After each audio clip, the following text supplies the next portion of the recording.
Your sense of what leadership looks like has changed because now you've been in other experiences that have helped you to grow.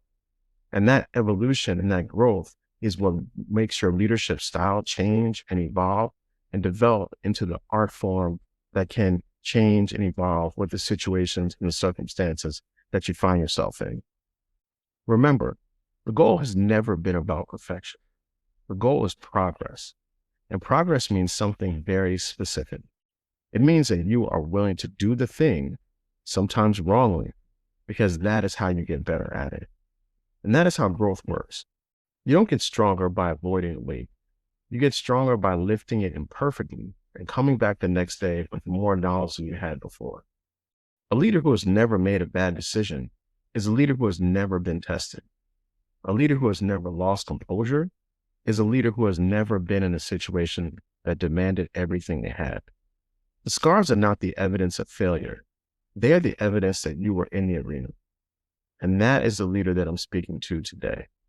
The one in the arena, the one that is trying, the one that has the ability to think about what they've done, to go over it sometimes ad nauseum in their heads, to realize that they've sometimes made the wrong decision or said the wrong thing, and still come back the next day, the next week, the next year with a confidence in themselves that is not shaken by what's happened in the past and with a realistic sense of optimism on what they can do in the future.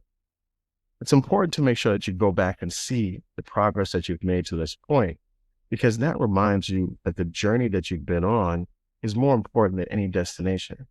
You're not going to master how to be a leader, but you can master how to be you in any situation where your leadership is on the line.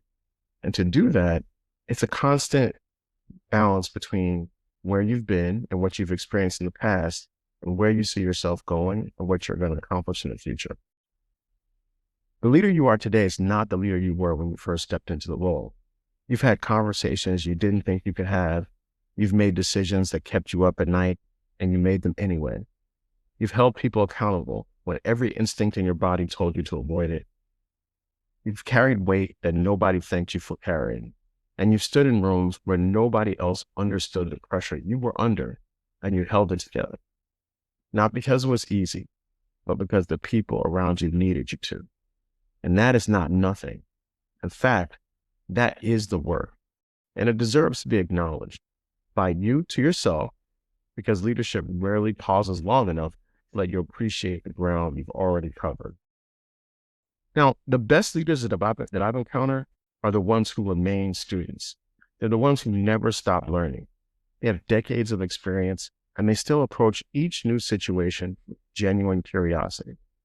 They don't assume their lens is the only lens, because as we discussed in the mailbag episode, your lens is your lens, but it is not the only lens. They seek out challenges that put them in the position of the beginner again, where their expertise doesn't fully apply and where they have to grow new muscle, where the discomfort of not knowing is the engine of their next evolution. It's important that we always approach this thing that we're doing called leadership with a sense of humility. Remember, you don't have all the answers. And sometimes the answers that you do have are not the right ones to the questions that are being asked. In any organization, it takes a collective group of people to really be successful. And as a leader, your role is to help to facilitate that to happen. If you're listening to this podcast, if you've been listening to this podcast, 9 times out of 10, you're a person that's doing a great job being a facilitator, being a servant, being a decision maker.